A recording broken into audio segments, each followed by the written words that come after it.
City Councilman, as a person of Middle Eastern background, how do you feel the treatment has been, or the climate, in terms of the community, the Middle Eastern community at this particular point in time?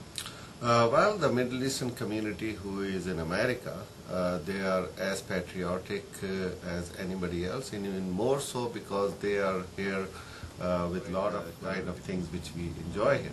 So we are very appreciative of the struggles of the people before us.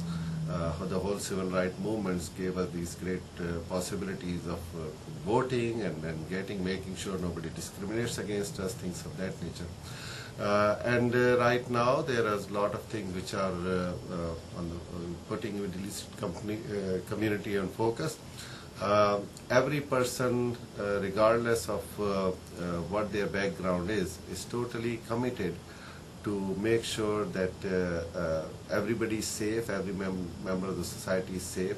There is no room for extremism in any religion, in any faith, in any culture, and in any society. So we are part and parcel of this struggle of having peace in our lives and in the whole world.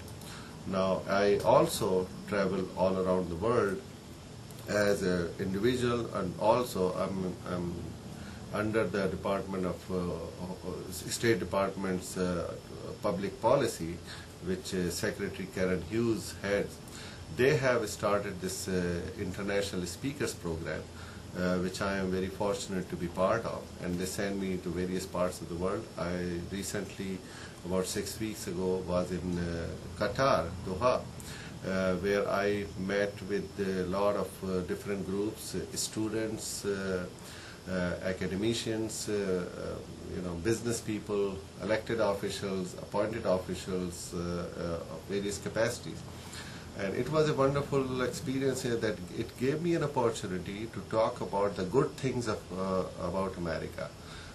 One of the things is that just like we have stereotyping of a lot of people around the world here in America, a lot of places have stereotyping, negative stereotyping about America also. So these trips give me an opportunity to correct some of the negative stereotyping and tell the people about all the positive things about America. For an example? For example, the opportunities which have in this society. That me being the first generation Muslim American got elected from a city which does not have a very large Muslim population. The district which I represent, 97% of the people are of different ethnicity, different religion, different background, different culture from me. Most of the people who vote are either from the Anglo community or from African American community, and yet they elected me because they thought that I can represent them best. I earned that. They re-elected me with about 80% of the vote. And besides, for example, you see lots of professionals in the Muslim American who are enjoying the great opportunities which this society provides. People are succeeding in business, people are succeeding as students. So all these things are happening to the Muslim American community in America because of the opportunities and the freedom which we enjoy. And many times those stories are not told outside America. Now, of course, we have our challenges. This society, our American society, has our set of challenges, just like any other society. We continue to struggle for better opportunities for a lot of people, especially in the minority community. We struggle to make sure that we are all represented well. We struggle to make sure our government does not waste resources and does not waste our tax dollars. So there are challenges, but in spite of those challenges, I think that America provided the best example of any society in the world today. Talk about Qatar. In Qatar, like I said, we were sent by the State Department as a guest speaker. I was the guest of the embassy of U.S. Embassy in Qatar, who, by the way, ambassador is a Houstonian, Ambassador Chase Untermeyer, one of the most outstanding diplomat we have. And we have several meetings. The most interesting was with a group of young ladies, female students at University of Qatar, and each one of them was in full veil, covering their faces and all that. And they were very knowledgeable as to what's going on around the world and what goes on in America. And they, of course, they have a lot of questions for me about what's going on in America and American policies. Yeah, for example. For example, everybody wanted to talk about the war in Iraq, as to how is it being perceived at, and does the American people know as to the problems which are faced by the Iraqi people, and because of this war and some of the things which are happening throughout the Middle East because of this. And I tell them that, look, one of the most beautiful thing about America is that we can have our difference of opinion and express them very freely without any fear of persecution or repercussions. And I told them that there is a debate going on at every level of American society, including American Congress, where people are questioning whether it is the right strategy or not.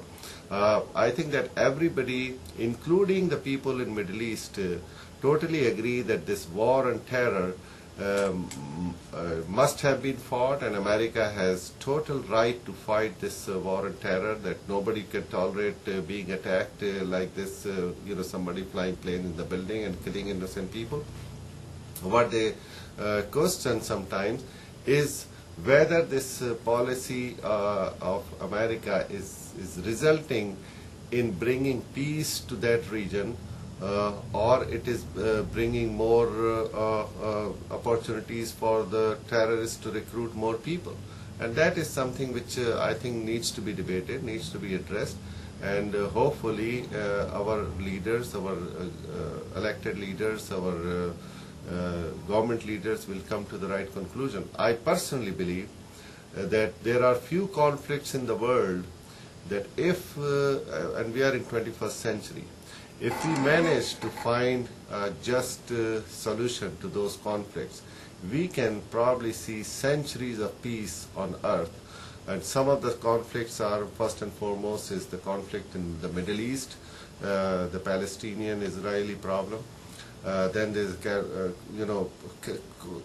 terrible situation in Africa, which is, a lot of it is based on poverty, a lot of it is based on nobody, protecting the human rights of people. Would you also say a lot of it is based on the resources that these particular countries might possess at this time? Resources have always invited people to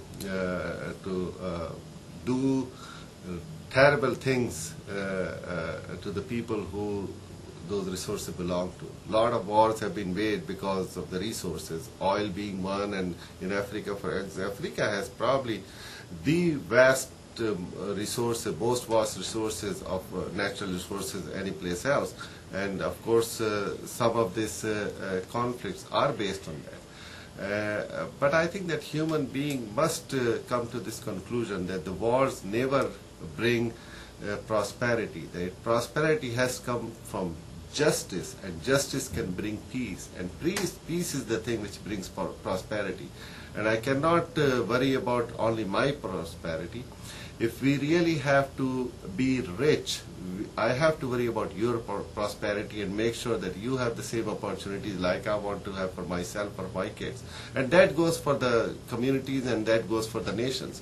And I think that if the leaders, there is, in my opinion, there is kind of a vacuum of leadership.